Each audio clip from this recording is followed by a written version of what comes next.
올해는 이제 부활주일이 4월 5일, 4월 첫 주일인데요. 아까 우리 장로님도 잠깐 이제 기도하실 때 기도하셨는데 부활절까지 해서 한 40일 이 기간을 사순절이라고 부릅니다. 근데 사실 우리 합동측 그러니까 우리 교회가 속한 우리 합동측 교단은 이 사순절을 공식적으로 절기로 지키거나 기념하지는 않아요. 그러나 다른 교단이나 또 천주교에서는 이 사순절을 굉장히 의미 있게 지키기도 하죠. 그러니까 뭐 절기의 뭐 경중을 떠나서 부활절을 앞두고 예수 그리스도의 십자가의 그 의미와 부활의 의미를 묵상하는 시간은 참 중요하다는 생각이 들고요. 우리의 우리의 믿음에 굉장히 유익한 일이다는 생각이 좀 듭니다. 그런 의미에서 저도 부활절까지 이 복음서에 기록된 여인들의 이야기를 한번 여러분들과 같이 또 나누고 전하려고 합니다. 오늘부터 해서 부활주일까지 이 복음서에 기록된 여인들의 이야기를 함께 강단에서 나누려고 하고요. 그동안 함께 쭉 전했던 예배소서는 이후에 고난주간 또 특별 저녁기도회 할 때 또 그때 또 다시 나누도록 하겠습니다. 예수 그리스도의 부활과 십자가의 은혜를 한 주 한 주 나누면서 말씀을 듣는 여러분들에게도 풍성한 하나님이 주시는 은혜가 가득하시기를 예수님의 이름으로 축원합니다. 오늘은 그 첫 번째 시간으로 가늠하다 현장에서 잡혀온 여인, 용서받은 그 여인의 이야기를 해보려고 합니다. 특별히 오늘 이 설교는 제가 작년 4월 둘째 주에 3부 예배 시간에 우리 성도님들과 함께 나눴던 말씀이기도 합니다. 조금 더 수정하고 보완해서 오늘 여러분들과 함께 다시 나누도록 하겠습니다. 자, 얼마나 수치스럽고 얼마나 부끄럽고 정말 쥐구멍이라도 있으면 숨어 들어가고 싶겠습니까? 다른 죄도 아니고 간음하다가 여인이 현장에서 붙들려 왔습니다. 그 당시 이 여인이 어떤 모습으로 사람들 앞에 서 있는지는 모르겠습니다만 아마도 간음하다가 현장에서 잡혀왔으니까 옷도 제대로 추스리지 못한 상태였을 수도 있겠죠. 그렇다고 한다면 더더욱 얼마나 부끄럽고 얼마나 수치스러운 순간이었겠습니까? 할 수만 있다면 인생에서 지우고 싶은 그날 우리 예수 그리스도께서 이 여인을 만나 주셨습니다. 자, 오늘 본문의 1절을 보면 예수께서 감람산이라는 곳으로 가셨다고 했습니다. 예수님이 보통 감람산으로 가셨다는 것은 기도하러 가신 것을 의미하는 경우들이 많이 있습니다. 누가복음 22장에도 보면 예수님이 습관을 따라서 감람산에 가셨다 이런 기록이 있거든요. 그러니까 그런 기록들을 참고해 보면 예수님은 이 사건이 있기 전날 밤에 감람산으로 가셔서 하나님과 깊이 교제하면서 기도하셨던 것으로 보입니다. 그렇게 하루밤을 다 보내시고 2절을 보면 아침에 다시 성전으로 들어오십니다. 그러니까 예수님이 이제 아침에 밝아서 성전으로 오신 거예요. 그러자 백성이 다 나와서 예수님 앞에 앉게 되고요. 예수님은 자신을 향해 모여든 사람들에게 말씀을 가르치고 계셨던 것입니다. 오늘 그런 장면이 이 사건이 있기 전에 이루어져 있었고 예수님이 한참 성전에서 자신에게 모여든 백성들을 앉혀놓고 하나님의 말씀을 전하는 와중에 아주 시끄럽고 소란스러운 사건이 벌어지게 된 것입니다. 3절을 보면 서기관들과 바리새인들이 음행 중에 잡힌 여인을 끌고 와서 가운데 세웠다라고 하죠. 예수님이 한참 말씀을 가르치고 계실 때 수많은 사람들이 성전에 모여 있을 때 한 여인을 간음한 현장에서 잡아와 가지고 많은 사람들이 서 있는 그 가운데 한 복판에 세워 놓습니다. 대놓고 망신을 주는 것이죠. 그런 일이 지금 벌어지고 있는 것입니다.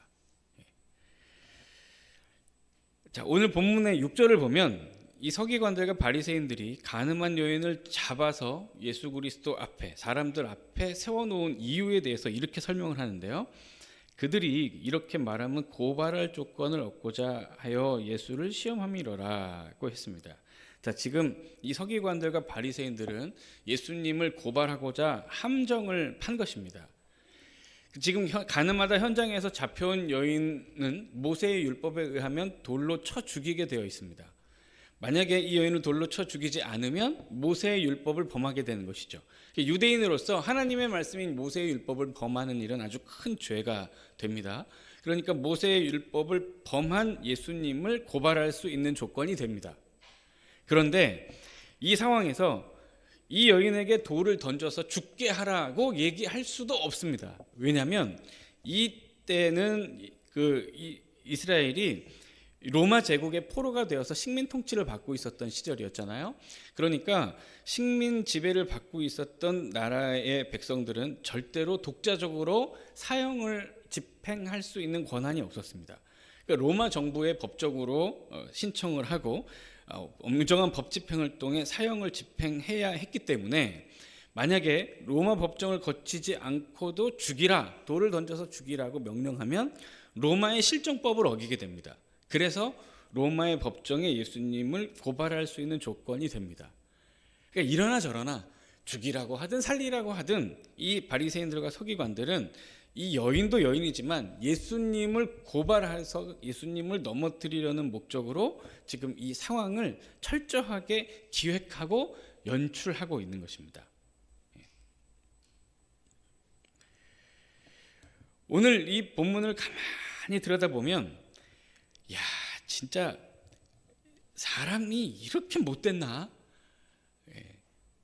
인간이라는 존재가 진짜 이렇게 큰 죄인인가 하는 것들을 발견하게 되고요. 또 한편에는 야, 이렇게 큰 죄인도 용서하시는 우리 하나님의 은혜가 얼마나 큰가 하는 것도 이 본문이 동시에 우리에게 잘 보여주고 있습니다. 자, 그러면 먼저 우리 인생이 얼마나 큰 죄인인가, 진짜 우리가 얼마나 교만하고 교묘한 죄인들인가 하는 이야기를 먼저 한번 나눠보도록 할게요. 자, 이 여인은 지금 비록 바리새인들과 서기관들이 쳐놓은 함정에, 예수님을 고발하고자 하는 함정에 빠져 있지만 어쨌든 이 여인은 가늠하다 현장에서 붙잡혀 온 것임에는 틀림이 없습니다.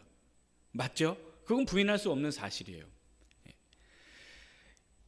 이 여인이 지은 간음죄가 얼마나 큰 죄인가? 자, 신명기 22장 22절에서 24절을 보면 이런 말씀이 있어요. 어떤 남자가 유부녀와 동침한 것이 드러나거든 그 동침한 남자와 그 여자를 둘 다 죽여 이스라엘 중에 악을 제할지니라. 처녀인 여자가 남자와 약혼한 후에 어떤 남자가 그를 성읍 중에서 만나 동침하면 너희는 그 둘 다 성읍문으로 끌어내고 그들을 돌로 쳐 죽일 것이니 했습니다. 자, 신명기 동일하게 22장 28절에서 29절을 보면 만일 남자가 약혼하지 아니한 처녀를 만나 그를 붙들고 동침하는 중에 그 두 사람이 발견되면 그 동침한 남자는 그 처녀의 아버지에게 은 50세겔을 주고 그 처녀를 아내로 삼을 것이라. 그가 그 처녀를 욕보였은즉 평생에 그를 버리지 못하리라 했습니다. 하나 더 볼까요? 레위기 20장 10절 보면 이런 말씀이 있어요. 누구든지 남의 아내와 간음하는 자, 곧 그의 이웃의 아내와 간음하는 자는 그 간부와 음부를 반드시 죽일지니라 했습니다. 이게 모세의 율법입니다. 지금 이 여인은 간음하다가 현장에서 붙잡혀 왔죠. 그러면 어떻게 죽어야 하죠? 돌 맞아 죽어야 합니다. 이것이 모세의 율법입니다. 하나님의 법이에요. 신명기 22장의 말씀을 보면 어떤 남자가 유부녀와 동침한 것이 드러났다고 합니다. 자, 여기 어떤 남자와 간음을 한 여인은 어떤 사람이냐면 유부녀입니다. 결혼해서 가정이 있는 사람이에요. 근데 이 어떤 남자라고 했는데 이 어떤 남자가 총각인지 유부남인지에 대해서는 명확히 밝히고 있지 않은데 총각이나 유부남인지 상관없습니다. 어쨌든 어떤 남자라도 유부녀와 결혼을 해서 가정을 꾸린 여인과 동침을 하다가 적발되면 둘 다 끌어내서 돌에 맞아 죽습니다. 죽어요. 이거 틀림없어요. 자, 28절과 29절은 경우가 좀 다른데요. 만일 어떤 남자가 약혼하지 않은 처녀, 결혼하지 않은 여자입니다. 아가씨예요. 처녀예요. 를 만나서 동침하는 중에 발견되면 이 두 사람은 죽지는 않습니다. 그러나 그 남자는 처녀의 아버지에게 지참금을 반드시 지급하고 그 처녀를 아내로 맞아서 평생 그 여인과 부부가 되어 살도록 하나님이 명하셨습니다.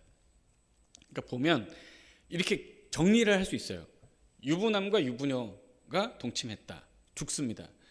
총각과 유부녀가 동침했다. 죽습니다. 유부남과 처녀가 동침했다. 죽습니다. 다 죽는 거예요. 왜냐하면 간음이거든요. 하나님이 지은 가정의 질서를 파괴하는 큰 범죄를 저질렀습니다. 이들은 용서되지 못합니다. 그러나 한 가지, 결혼하지 않은 총각과 결혼하지 않은 처녀가 동침하다 적발되면 죽진 않습니다. 그러나 반드시 결혼함으로써 이 관계를 책임지도록 하나님이 명하셨습니다. 아마도 하나님이 그냥 불타는 청춘 남녀의 그 사랑을 조금 헤아려 주신 것 같아요. 그래도 결혼을 하면 책임감 있게 자기 잘못을 뉘우칠 수 있는 계기는 되니까요. 그러나 그럼에도 불구하고 혼 전에 관계한 것이 잘못이 아니란 얘기는 아닙니다.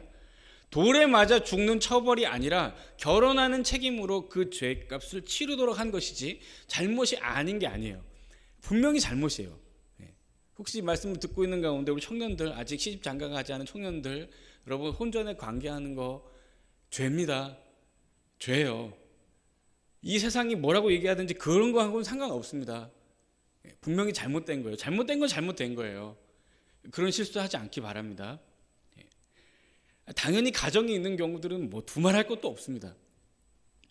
근데 지금 이 여인은 유부녀인지 처녀인지 그건 모르겠어요. 그러나 어쨌든 중요한 것은 간음이라는 죄를 하다가 지금 잡혀왔습니다.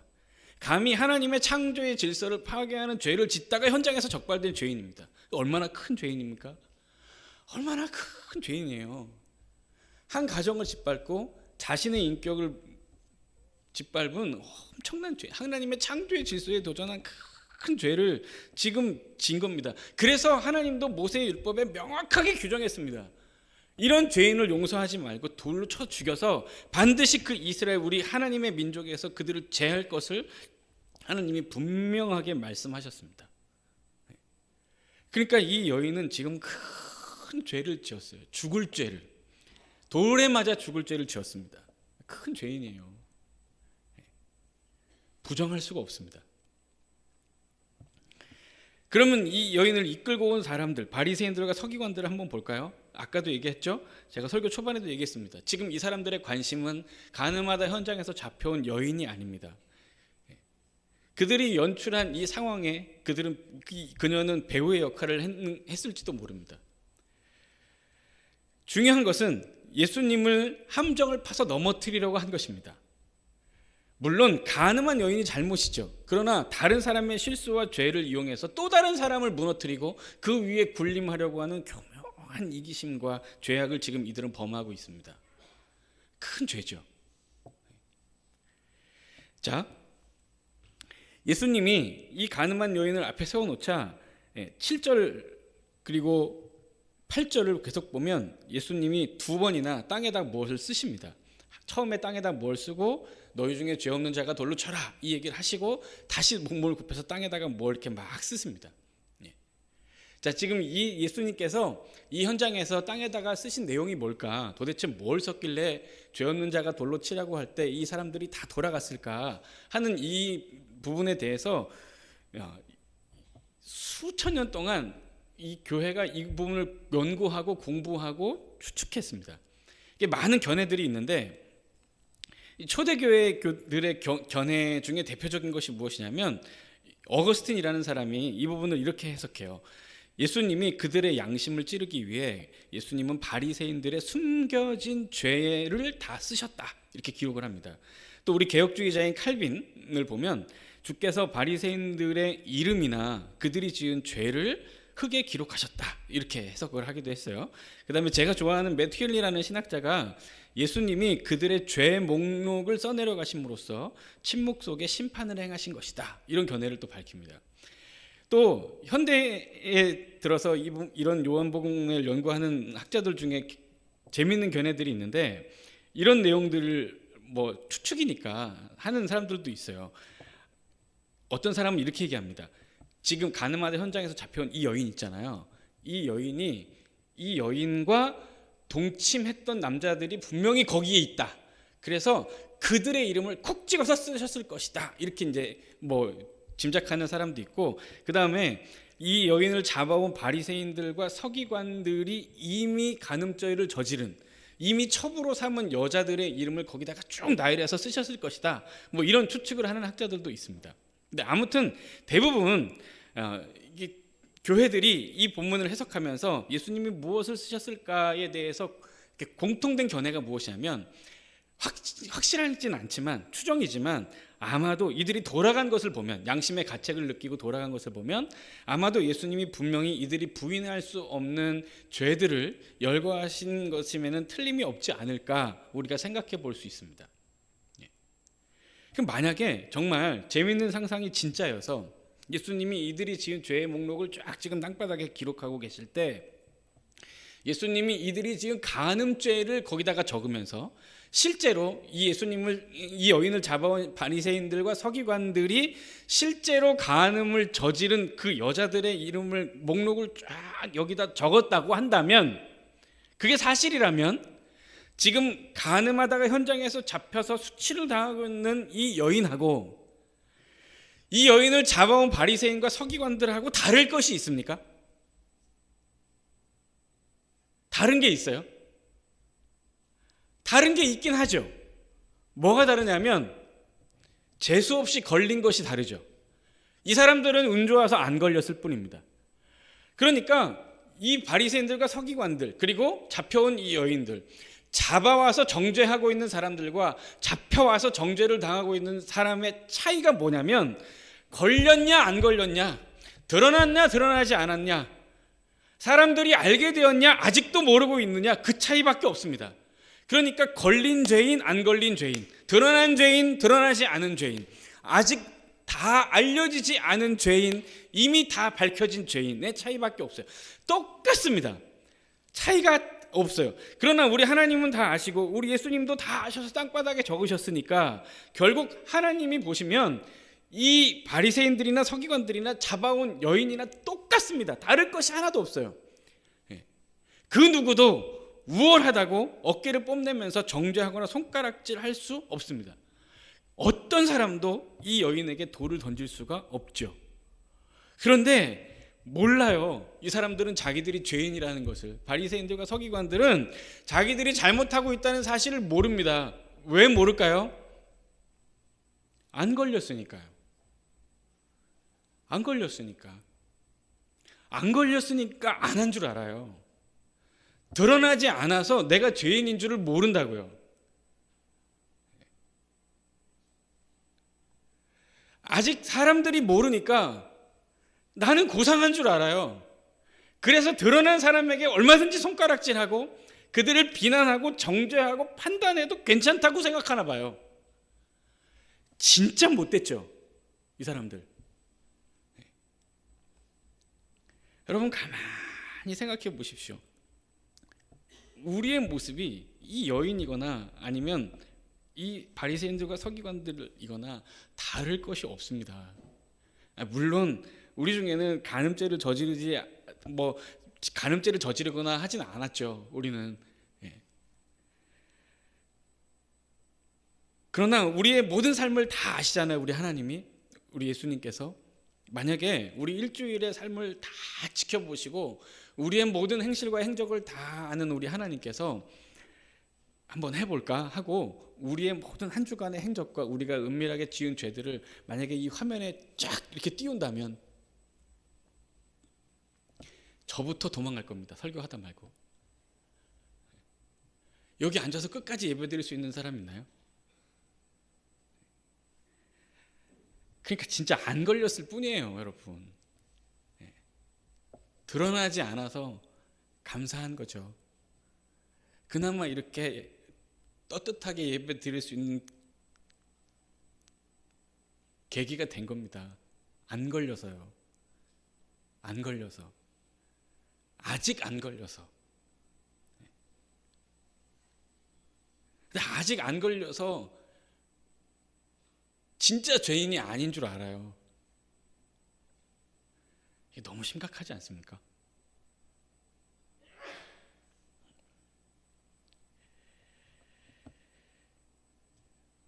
야, 얼마나 하나님 앞에 인생이 교만한지 모르겠습니다. 아니 어떻게 간음죄를 저지릅니까? 하나님도 계시고 배우자도 있는데 너무너무 우리의 죄가 무겁습니다.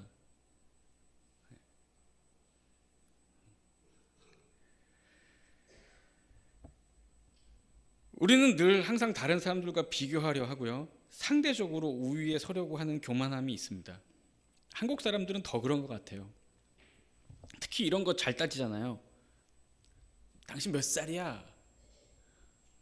몇 회 졸업이야? 몇 기야? 호봉이 어떻게 돼? 하여튼 다만 1년이라도 빠르려고. 그렇게든 어떻게든지 하여튼 다른 사람 위에 서서 군림하려 하고 손가락질 하려고 하는 것이 우리 사람의 죄악된 본성 아니겠습니까? 얼마나 우리가 참 부끄럽게 살고 있는지 오늘 이 본문이 우리 인생의 죄를 낱낱이 고발하면서 정말 하나님 앞에 부끄러움 느낄 수밖에 없는 수치스러운 죄인인 것을 명백하게 깨닫게 해주고 있습니다. 그러나 복음은 위대하죠. 우리 아버지 하나님의 사랑과 예수 그리스도의 긍휼과 용서하시는 은혜는 우리가 지은 죄보다 훨씬 더 큽니다. 우리 예수 그리스도께서 이 죄인들에게 베풀어 주신 은혜가 어떤 것인지를 한번 나눠보도록 하겠습니다. 자, 여러분, 그림을 한번 봐주실래요? 자, 유명한 화가죠. 렘브란트라는 사람이 그린 그림입니다. 이 본문을 이 화가가 그린 거예요. 1600년대에. 자, 이 그림을 잘 보시면 연필로 그린 그림인데, 자, 저기 이제 가운데 무릎을 꿇고서 뭔가 이렇게 땅에 쓰고 있는 사람이 예수님이고요. 그 맞은편에 이렇게 수건으로 이렇게 얼굴을 닦고 있는 것처럼 서 있는 사람이 잡혀온 여인입니다. 그 예수님과 여인도 여인이지만 그 주변에 이렇게 둘러서 있는 사람들을 한번 보세요. 자, 지금 예수님이 땅에 뭔가를 쓰시기 전까지 사람들이 가장 주목해서 보는 사람이 누굴까요? 당연히 가는마다 현장에서 잡혀온 여인이겠죠. 어떻게 생겼나 궁금할 겁니다. 그런데 예수님이 이 여인을 잡아와서 어떻게 처리하면 되겠습니까? 당신은 어떻게 명령할 겁니다. 라고 묻자 예수님이 아무 말씀을 하지 않으시고 가만히 몸을 굽혀서 땅에다가 뭘 쓰십니다. 근데 저 그림을 보면 저 사람들이 있죠. 주변에 있는 사람들의 지금 시선이 어디를 향해 있죠? 잘 보세요. 몇몇 사람들의 시선을 보면 지금 저들은 뭘 보고 있냐면 땅바닥을 보고 있습니다. 예수님의 맞은편에 있는 잡혀온 여인을 보고 있지 않아요. 사람들의 이목을 지금 땅으로 집중시키고 계십니다. 그러니까 지금 이 여인을 보세요. 얼마나 부끄럽고 수치스럽습니까? 아까도 얘기했듯이 이게 가는마다 현장에서 잡혀왔기 때문에 옷도 제대로 추스르지 못하고 끌려왔을 수도 있는 거 아닙니까? 그렇게 부끄럽고 막 수치스러워서 숨고 싶은 이 여인을 모든 사람이 다 집중해서 어떻게 생겼나 쳐다보고 있는데 예수님이 지금 이 사람들의 시선을 여인에게서 확 잡아 끕니다. 땅바닥으로. 사람들이 여인을 주목하지 못하게 해요. 사람들이 계속해서 부끄럽고 경멸하는 혐오스러운 눈빛으로 저 여인을 쳐다보지 못하게 사람들의 시선을 예수님이 잡아 끕니다. 부끄러움을 당하지 않게 하시는 겁니다. 더 수치스러움을 겪지 않게 하시는 거예요. 사람들이 바라보는 그 혐오스러운 경멸하는 눈빛으로부터 잠시라도 지금 이 여인을 예수 그리스도께서 해방시켜 주시는 겁니다. 그리고 사람들로 하여금 정죄하는 자리에 있지 않고 정죄받을 죄인이라는 것을 깨달으면서 자신들이 지은 죄가 어떤지를 한 번쯤 보게 예수님이 그것에 사람들의 관심을 집중시키고 있습니다. 우리 하나님께서 우리의 모든 죄를 용서해 주심으로 말미암아 우리가 당할 모든 수치스러움과 우리가 당하게 되는 모든 이 경멸하는 이 모든 것을 하나님께서 자유하게 해주셨어요. 더 이상 우리 부끄러워하지 않습니다. 예수 그리스도의 은혜로 용서받은 하나님의 은혜가 이렇게 큰 것입니다.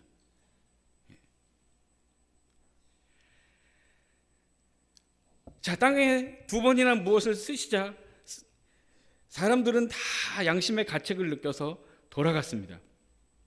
그리고 가운데 여자와 예수님 두 사람만 남죠. 그리고 자신의 맞은편에 서 있는 이 여자에게 예수님께서 10절을 보면 이렇게 말씀하십니다. 예수께서 일어나사 여자 외에 아무도 없는 것을 보시고, 이제 둘만 남았어요. 그녀에게 정말 평생에 잊을 수 없는 말씀을 하십니다. 자, 이르시되 여자여 너를 고발하던 자들이 그들이 어디 있느냐? 너를 정죄한 자가 없느냐 합니다. 이 여인으로 하여금 둘러보게 합니다. 너를 정죄하던 사람들, 너를 잡아온 사람들, 너를 미끼로 썼던 사람들, 너에게 경멸하고 혐오스러운 눈빛을 보내던 사람들, 네 인생을 향해 손가락질하고 여차하면 던지려고 돌을 들고 있던 그 사람들 다 어디 갔니? 하고 예수님 물으세요. 여인이 대답하죠. 없습니다. 다 갔습니다. 예, 우리 예수님께서 수치스러움을 다 씻어주신 겁니다. 그러면서 이 여인을 뭐라고 부르시냐면 여자여 이렇게 부르십니다. 여자여, 여자여.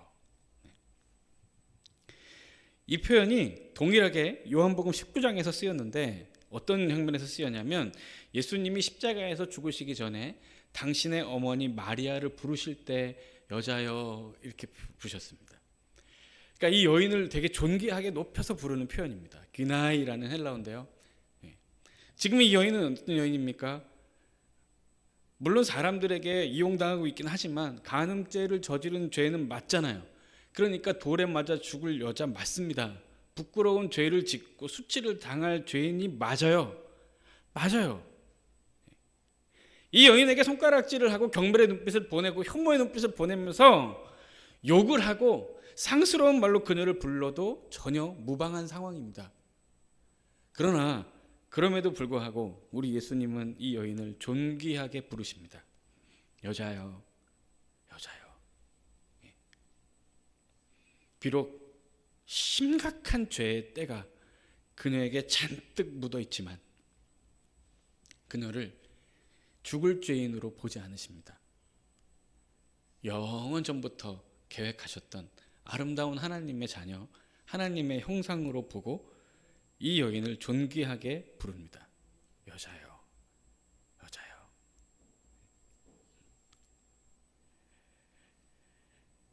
사랑하는 성도 여러분, 우리 하나님은 우리를 범죄자 취급하지 않으십니다.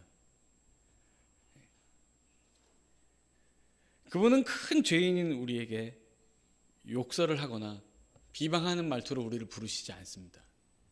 우리를 경멸의 눈빛으로 바라보지도 않고 우리를 무시하시지도 않습니다. 그분은 여전히 우리를 존귀한 하나님의 자녀로 여기시고 우리의 부르짖음에 응답하시고 우리의 기도를 들어주십니다. 그 덕분에 우리가 하나님 앞에 나와서 이렇게 예배를 드리고 있는 것입니다. 하나님이 사랑하는 자녀의 신분으로 우리를 회복시켜 주셨기 때문에 죄인이 아니라 하나님 자녀의 모습으로 이 시간 이렇게 앉아서 예배를 드리는 것입니다. 한 가지 은혜가 더 있습니다. 11절을 보면 대답하되 주여 없나이다. 예수께서 이르시되 이 말씀을 잘 보세요. 나도 너를 정죄하지 아니하노니 가서 다시는 죄를 범하지 말라 하시니라 했습니다. 자, 예수님이 뭐라고 하셨냐면 나도 너를 정죄하지 않는다 하셨습니다. 이 말을 잘 들어야 합니다. 이 얘기는 나는 너를 죄가 없다고 하지 않는다라는 뜻입니다. 정죄하지 않는다고 했지 네가 지은 간음죄가 죄가 아니다라고 말하고 있는 것이 아니에요. 다시 한번요. 예수님이 정죄하고 형벌을 내리지 않는다고 했지 네가 지은 간음죄가 큰 죄가 아니라고 얘기하는 것이 아니에요. 그리고 네가 간음죄를 지은 큰 죄인이 아니라고 하시는 것도 아닙니다. 다시 한번요. 네가 돌에 맞아 죽을 간음이라는 엄청난 죄를 저지른 심각하고도 흉악한 죄인이 아니라고 말하는 것이 아니에요. 그 두 가지를 다 얘기하신 겁니다. 네가 지은 간음이라는 죄는 엄청나게 큰 죄고 간음이라는 죄를 저지른 너도 큰 죄인이라고 예수님 정확하게 얘기했어요. 그러나 정죄하지 않으시겠다. 그러나 용서하시겠다. 그러나 문제 삼으시지 않으시겠다. 한 번 더 기회를 주시겠다라고 얘기하시는 겁니다. 네가 죄인이 맞고 네가 저지른 죄도 큰 죄가 맞지만 그럼에도 불구하고 너에게 한 번 더 기회를 주겠다. 그럼에도 불구하고 내가 너를 사랑하는 자녀의 모습으로 한 번 더 회복시켜 주겠다. 분명히 죄인임을 깨닫고 용서받은 죄인임을 깨달으라고 이야기하는 것입니다. 큰 죄를 지은 큰 죄인이나 용서받은 죄인임을 알라고 하시는 말씀입니다. 여러분 우리도 마찬가지죠. 하나님께서 우리를 위해 아들을 아끼지 않고 다 내어주셨다고 해서 내가 지은 모든 죄가 아닌 것이 아닙니다. 내가 죄를 짓지 않은 죄인이 아닌 게 아니에요. 내가 죄인도 맞고 내가 지은 죄도 죄 다 맞아요. 다만 우리 하나님께서 예수 그리스도의 구원의 은혜로 나를 용서해 주셨습니다. 하나님, 우리 이 사실을 분명하게 깨달아야 합니다. 내가 죄인이 아닌 게 아닙니다. 죄인이니까 용서해 주신 거예요. 죄인이니까. 내가 죄인이니까 나를 용서하신 하나님의 은혜와 예수 그리스도의 십자가의 사랑이 얼마나 큰지 비로소 알게 되는 것입니다. 마지막으로 한 가지 더 이야기할까요? 예수님이 너를 정죄하지 않는다 하시면서 뭐라고 말씀하셨냐면 가서 다시는 죄를 범하지 마라 하셨습니다. 다시는 죄 짓지 마 하셨어요. 하나님이 용서하시고 깨끗하고 거룩한 자녀의 모습으로 다시 우리를 회복시켜 주셨으니까 이제 용서받은 하나님의 자녀로서 하나님의 말씀을 따라 거룩하게 진실하게 아름답게 살으라고 하나님의 자녀답게 살 수 있는 기회를 주고 계십니다. 사랑하는 성도 여러분, 우리는 늘 이 주일의 예배의 자리에 와서 우리의 모든 죄를 고백하고 다시 살아갈 수 있는 힘을 주시기를 간구합니다. 그리고 우리 예수 그리스도께서는 어김없이 예배를 드리는 우리 모두에게 긍휼과 자비와 사랑을 베풀어 주셔서 우리의 모든 죄를 다 용서해 주시고 우리를 다시 하나님의 자녀로 회복시켜 주시고 우리를 진실하고 거룩한 삶의 향기를 가득 담은 신실한 하나님의 사람으로 다시 만드셔서 우리를 우리의 삶의 자리로 가라고 하십니다. 즉 오늘 우리도 하나님 앞에 다시 기회를 얻은 것입니다. 하나님의 자녀답게 살 수 있는 기회, 하나님의 자녀로 영광스럽게 복음을 증거하며 살아갈 수 있는 기회, 죄의 노예가 되어서 죄에 허덕이면서 세상의 죄의 유혹에 빠져서 세상 사람들 같이 살지 않고 하나님의 말씀을 따라 거룩하게 살면서 하나님께 영광을 돌리며 살아갈 수 있는 기회를 우리 하나님께서 우리에게 주신 것입니다. 그러므로 사랑하는 성도 여러분, 오늘 우리는 이 말씀을 들으면서 반드시 하나님 앞에 다짐하고 결단해야 할 것입니다. 오늘 본문이 명확하게 이야기하니까 저도 또 얘기할게요.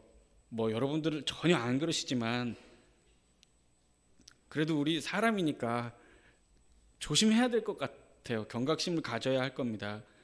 사랑하는 성도 여러분, 반드시 기억하십시오. 주민등록 등본을 떼면 그 등본에 이름을 올린 그 남편, 그 아내 외에 모든 다른 사람과의 어떠한 육체적인 관계도 다 간음입니다. 오직 그 남자 그 여자하고만 관계할 수 있습니다. 그렇지 않으면 다 간음이에요. 이미 대한민국은 간통죄가 폐지되었죠. 법으로 처벌하지 않는 나라가 되었습니다. 나라가 그런 것은 상관없습니다, 여러분. 우린 예수 믿고 사는 사람이니까 그런 죄를 지으면 안 됩니다. 한 번 더 얘기하겠습니다. 우리 청년들 혼전에 관계하지 마세요. 아름답고 깨끗하게 하나님이 주신 육체와 마음과 젊음을 잘 가꾸십시오. 하나님 앞에부터 범죄하거나 실수하지 않기를 바랍니다.